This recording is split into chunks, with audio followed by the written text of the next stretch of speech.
Dans le nord du Togo, il existe une route que plus personne n'emprunte. Une route où des voyageurs disparaissent sans jamais être retrouvés.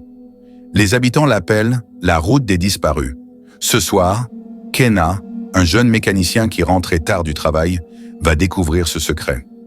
Tout a commencé par une simple panne, un bruit étrange, puis le silence total. Plus de moteur, plus de lumière, plus de réseau.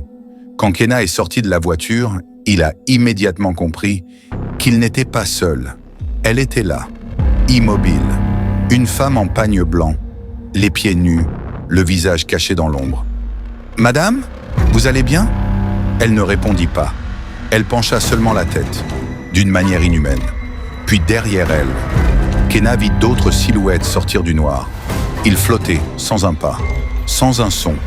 Leurs yeux étaient vides, leurs bouches ouvertes, comme s'ils criaient en silence. C'étaient eux, les disparus. La femme au pagne blanc avança enfin, très lentement. Sa voix résonna directement dans la tête de Kena. « Reste avec nous, la route t'a choisi. » Il ne voulait pas le tuer. Il voulait qu'il voie. Les silhouettes ouvrirent leur bouche.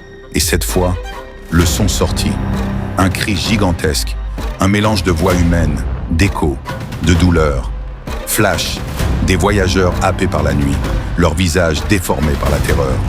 La route ne prend pas les corps, elle prend les âmes. La femme s'arrêta devant lui. Son visage se révéla, sans yeux, sans bouche, sans traits. Elle tendit la main. Dans sa paume, de petites lumières tournaient comme des esprits perdus. « Marche avec nous, ou sois effacé. » Kena fit le seul choix qu'un être humain peut faire. Il courut, mais on ne fuit pas la route des disparus. Les silhouettes glissèrent entre les arbres, rapides, silencieuses, inhumaines. Kena trébucha, se releva devant lui. La route et la femme au pagne blanc. Trop tard.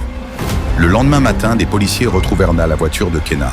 Moteur allumé, portes ouvertes, Fares encore chaud. Kena, lui, avait disparu. Sur le siège, son téléphone filmait. La dernière image, Kena parmi les silhouettes, les yeux vides, flottant dans le noir.